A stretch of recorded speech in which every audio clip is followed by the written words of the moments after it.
밤 이렇게 시간이 안 가는지 정말 버스 안에서 going 이불 속에서 going은 언제나 너에게 going Welcome to the Base Face Network.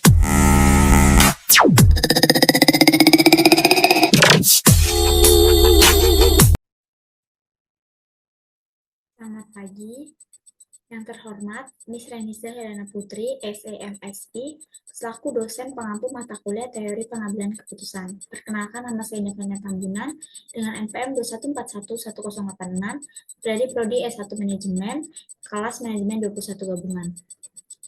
Baik, saya akan menjelaskan materi teori pengambilan keputusan, yaitu pengaruh keputusan kepemimpinan terhadap karyawan.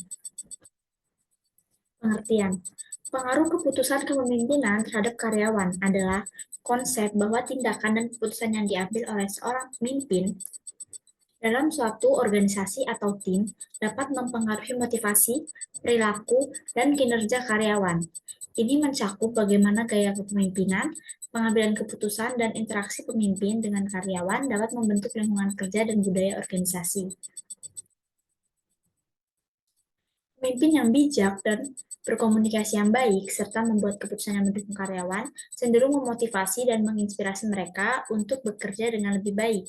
Sebaliknya, pemimpin yang kurang bijak atau tidak memahami kebutuhan karyawan dapat merusak motivasi dan kinerja. Pengaruh kepemimpinan dapat mencakup pengakuan atas prestasi, memberikan arahan yang jelas, memberikan peluang pengembangan keterampilan, dan menciptakan budaya kerja yang positif. Dalam pengambilan keputusan, penting bagi pemimpin untuk mempertimbangkan dampak keputusan tersebut pada karyawan dan organisasi secara keseluruhan. Dengan kata lain, pemimpin yang baik dapat menciptakan lingkungan kerja yang positif dan memotivasi karyawan untuk mencapai tujuan organisasi. Sementara pemimpin yang kurang efektif dapat menciptakan ketidakpuasan dan kurangnya motivasi di antara karyawan.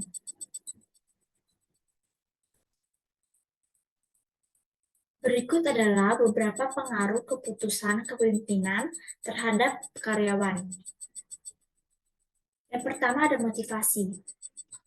Kepemimpinan yang baik dapat memotivasi karyawan untuk bekerja lebih baik dan mencapai tujuan organisasi.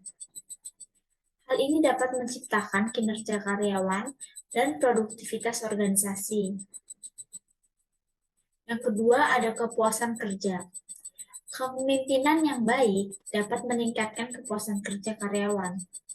Karyawan yang merasa puas dengan pekerjaannya cenderung lebih termotivasi dan produktif.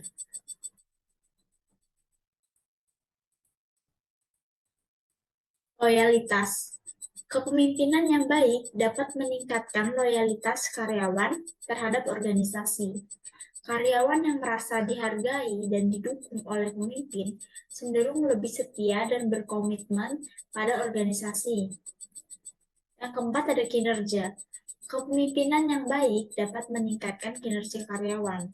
Pemimpin yang memberikan arahan yang jelas, memberikan umpan balik yang konstruktif, dan memberikan dukungan yang memadai dapat membantu karyawan mencapai tujuan organisasi. Dalam memimpin karyawan, seorang pemimpin harus memperhatikan kebutuhan dan keinginan karyawan. Ini memastikan bahwa keputusan yang diambil dapat mempengaruhi kinerja karyawan secara positif. Kepemimpinan yang baik dapat membantu organisasi mencapai tujuan dan meningkatkan kinerja karyawan secara keseluruhan dalam pengambilan keputusan. Seorang pemimpin harus mempertimbangkan beberapa teknik pengambilan keputusan yang tepat. Teknik-teknik tersebut dapat membantu pemimpin dalam mengambil keputusan yang tepat untuk meminimalkan risiko kesalahan dalam pengambilan keputusan. Baik, sekian yang dapat saya sampaikan. Semoga materi yang saya sampaikan bermanfaat. Bila ada salah kata, saya mohon maaf. Terima kasih. Selamat pagi.